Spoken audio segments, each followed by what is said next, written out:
Imagine a city, 80% destroyed, a landscape of smoldering ruins and broken dreams. That was San Francisco in 1906 after an earthquake and fire leveled it to the ground. But what if I told you that within a decade, this same city not only rose from the ashes, but became a blueprint for modern urban resilience? Get ready to discover the impossible engineering feats and unwavering human spirit that defied disaster.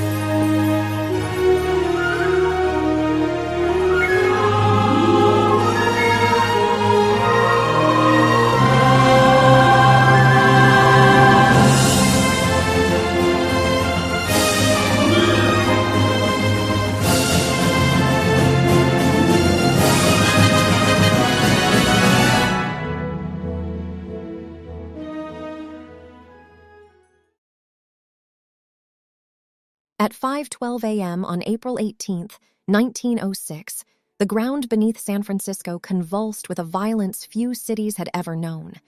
In less than a minute, decades of growth were reduced to rubble.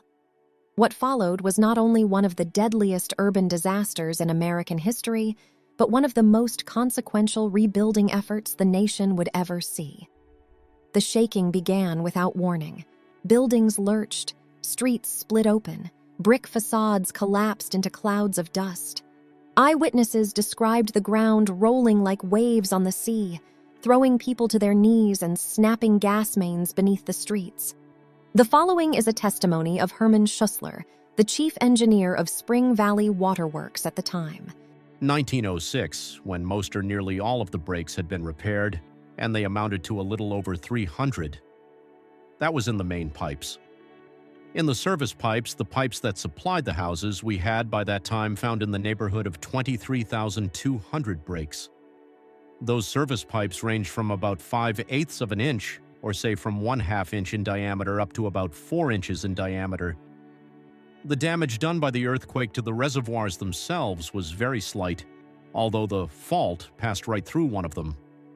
One side of the country moved north while the other side stood where it was, and there came a tear through the entire San Mateo County north and south, and finally when the earthquake motion subsided, which lasted something like 50 or 60 seconds, the repeated seesawing of the two sides, the westerly side of the entire peninsula had slipped 9 feet to the north, that is along the fault line. The discrepancy was much larger in some places. It was 13 feet in the broadest and 7 feet in the least. I followed the fault line for 15 or 16 miles myself. The blow struck off to the south of the Coast Range, not exactly in a northerly direction. It struck the east quarter on a slant at an angle of about 35 or 40 degrees west of north, and the consequence was that the East Country got a terrific blow sideways, and the earth slipped along its fault line from 7 to 16 feet northerly. The remarkable feature of it was that the East Mountains came 4.5 feet closer to the West Mountains than they were before.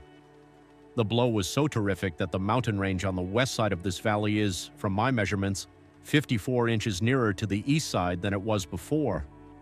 If San Francisco had been at or near the fault line, there would not have been anything left of it. Within minutes, fires ignited across the city. Broken gas lines, overturned stoves, and ruptured infrastructure created dozens of independent firestorms. The earthquake itself had crippled San Francisco's water system. Firefighters arrived to find hydrants dry and pressure gone. What the ground had not destroyed, fire soon would. Over the next 3 days, the fires burned uncontrollably. Winds pushed flames block by block. Entire neighborhoods vanished. Residents fled with what they could carry, many watching from hillsides as the city they knew disappeared behind walls of smoke. By the time the fires finally burned out, roughly 80% of San Francisco lay in ruins. More than 28,000 buildings were destroyed. Hundreds of thousands were left homeless. Conservative estimates placed the death toll above 3,000, making it the most destructive natural disaster in modern U.S. history by urban impact. The response was chaotic and improvised. Civic leaders declared martial law. Soldiers were deployed to maintain order, sometimes with fatal consequences. Ordinary citizens formed bucket brigades, built refugee camps in parks, and turned racetracks and beaches into temporary cities of canvas and wood. Despite fear, displacement, and loss, the city did not collapse into paralysis. Something else began to take shape in the ashes: resolve. Almost immediately after the fires were extinguished, civic leaders, financiers, and engineers confronted a decision that would define San Francisco's future. The city could pause, study the damage, debate alternatives, and rebuild cautiously over decades, or it could act at once and reclaim its place as the economic and cultural engine of the West. The choice to rebuild immediately was controversial, risky, and profoundly consequential. Speed, city leaders argued, was not recklessness, but survival. Every month of delay risked permanent economic displacement to rival ports and inland cities eager to absorb commerce, labor, and capital. This urgency reshaped American urban engineering in ways that extended far beyond the Bay Area. The earthquake exposed the fatal weaknesses of unreinforced masonry construction, which had dominated American cities in the 19th century. Brick walls crumbled, stone facades collapsed outward, and entire blocks failed structurally, even where fire damage was minimal. In response, builders embraced steel frame construction and reinforced concrete as foundational principles rather than experimental techniques. Buildings were no longer conceived as rigid monuments, but as systems designed to absorb movement, redistribute force, and remain standing even when violently shaken. Engineers refined load-bearing concepts, cross-bracing methods, and foundation designs with seismic forces in mind. Height was no longer the enemy it once had been.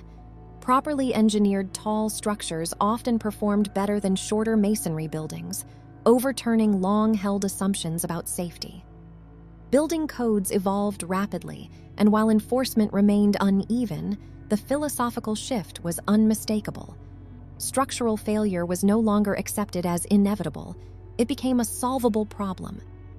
Infrastructure, perhaps more than architecture, underwent a radical transformation. The fires of 1906 had revealed a devastating truth. San Francisco did not fail solely because the earth moved, but because the systems meant to protect the city collapsed alongside it. Water mains snapped, reservoirs emptied, and firefighters were rendered powerless as entire districts burned unchecked.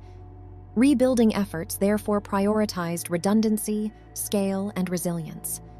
The city invested heavily in modernized water infrastructure, including new reservoirs, high-capacity mains, and gravity-fed pipelines designed to function even when surface systems were compromised.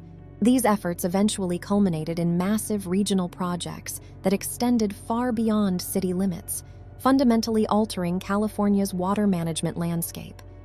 Transportation systems were also reconsidered, with wider streets to act as fire breaks, reorganized rail corridors, and improved access for emergency response. Utilities were buried, rerouted, and standardized, reducing the chaotic patchwork that had previously magnified disaster. Yet the rebuilding of San Francisco was not purely a triumph of engineering. It also revealed uncomfortable social truths that continue to echo through disaster recovery efforts today. Reconstruction did not occur evenly or equitably. Wealthier districts were prioritized, capital flowed where returns were fastest, and marginalized communities often found themselves displaced, excluded, or permanently erased from the urban map. Temporary refugee camps that housed tens of thousands became sites of policy decisions that determined who would return and who would not. Racial minorities, immigrants, and the working poor frequently bore the long-term costs of redevelopment as land values rose and neighborhoods were reshaped to suit commercial interests. Disaster once again acted as a force multiplier, intensifying pre-existing inequalities under the guise of progress. The physical fault lines left by the earthquake were matched by social fractures that rebuilding efforts often deepened rather than healed. Nevertheless, within a decade, San Francisco stood rebuilt. Its skyline was taller, its infrastructure more robust, and its institutions hardened by experience. The city that emerged was not the same one that had fallen. It was more modern, more complex, and more aware of its own vulnerabilities. San Francisco had been erased, but it did not retreat from the challenge of survival. It adapted, and in doing so, it helped redefine how cities across the United States would prepare for the disasters yet to come. This story is part of the Disaster Library, a growing archive dedicated to preserving the history of disasters that shaped how we build, respond, and prepare today. These events are not just stories of destruction. They are lessons written in fire, water, and human experience. I'm Sophie, your AI librarian, here to help document the past so we are better prepared for the future.